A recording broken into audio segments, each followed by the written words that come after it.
The fifth and final point is on power-ups and power weapons. Now, power-ups and power weapons are primarily what coaches are given credit for in Halo.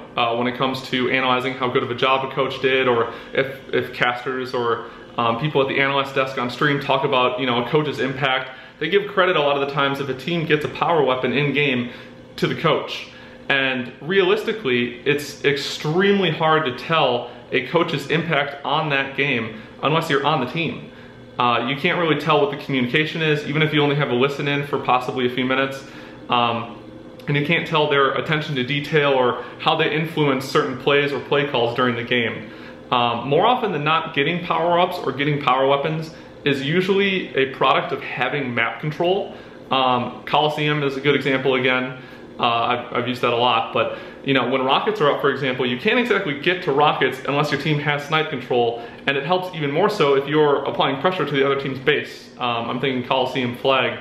So if a team is applying pressure to the other team's base and is able to force them on their spawns to back up or to play defensively so that they don't allow for a flag pull, and you kind of get rockets for free, that's a product of what the team is doing as a whole, not necessarily just one coach or knowing what they're doing or one coach not knowing what they're doing.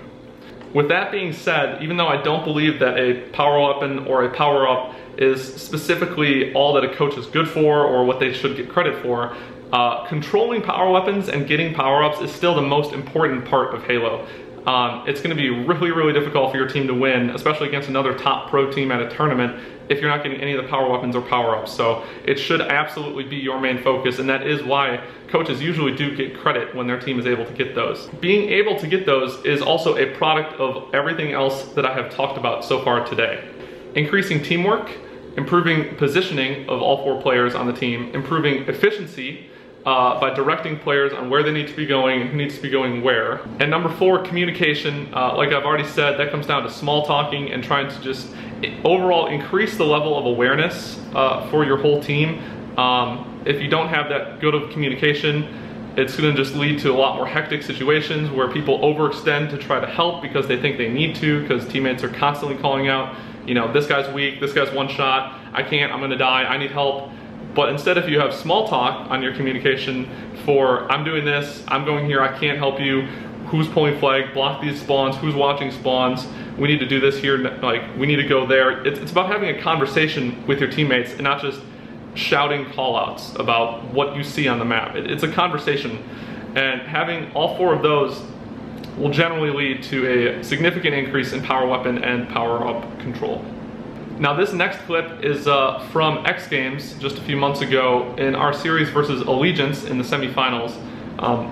The game type is on Eden Strongholds, which is the most significant game type for a coach on the circuit right now for Halo 5. Mostly because, one, it's Strongholds, which makes it more difficult based on the rotations and spawns and who needs to be going where. It's just a lot more to be aware of. So having a 5th person on your team that can really help increase that awareness overall for your team is really, really beneficial. But on top of that, it also has rockets and overshield and camo. And having to time all those things on top of rotating around to the correct strongholds based on spawns and applying pressure and all that, it can be kind of difficult without a coach. So it's hard to tell, you can't really hear a lot in this clip, but it's a good example of applying pressure at the right times and making the right rotations in order to get all of those power weapons and power-ups. I'm here. I'm going to be going through a few examples in this clip, so make sure to rewind and listen to the communication again if you need help following along.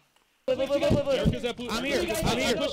Here, I make sure we are all aware of Eric blocking blue base spawns, and while that seems like something extremely small, this game type specifically revolves around your opponent's spawns and making sure that you are blocking certain areas of the map and locating where the other team is going to be spawning up at. Wait, they just one, dude. They just absolutely, I couldn't go. Get ready for rockets. Okay, what's up? I got 2. I'm looking. I need help, Redneck. He didn't jump yet. He's not I hear. One I got slow down, Hemi. Calm it down. They're gonna be in blue. They're gonna be blue. Nice, Justin. They're gonna be there. They're gonna be there. 100%. Rockets in 10 seconds. We need to get outside. Slow it down. Rockets. Eric, block red. Eric, Tower, weak. Super unfortunate that that guy spawned directly behind Lunchbox here, but in the background you can still hear me directing Snipe down immediately off of his respawn to go for that overshield coming up at 50 right after picking up the brand new rockets because we had been holding outside control. Tower, one shot. Tower, absolute guys. One shot, tower. I have rockets. Wait, no, guys, I'm gonna die ramming. Hit me, 51 dead at red. camo. Alright, I'm dead at Okay, red. we have rockets. We're getting OS. Camo's up. There's 2 guys in cat. Can't walk. Alright, we're gonna Death cam camo, Hammy. Death cam camo. I have it. Another example of a small thing that can make a really big difference here, but always utilizing your death cam to watch where your opponents are going and what they are doing, as well as getting that exact timing on power-ups is extremely important. I do it red. Live, Jason, live. I built Jason. I got him. One shot. He's one shot. I got it. Blue down. I'm here. I'm at catwalk. I'm at catwalk. We're all here. On here. Look at here. Live. One shot. How many rockets? I have 3. Even though Snipe Down only had 2 rockets left and not 3, this is once again another example of a really small thing that could actually make a big difference for creating pushes, holding map control in the game, or if he possibly dies, knowing exactly how many rockets the opponent might have.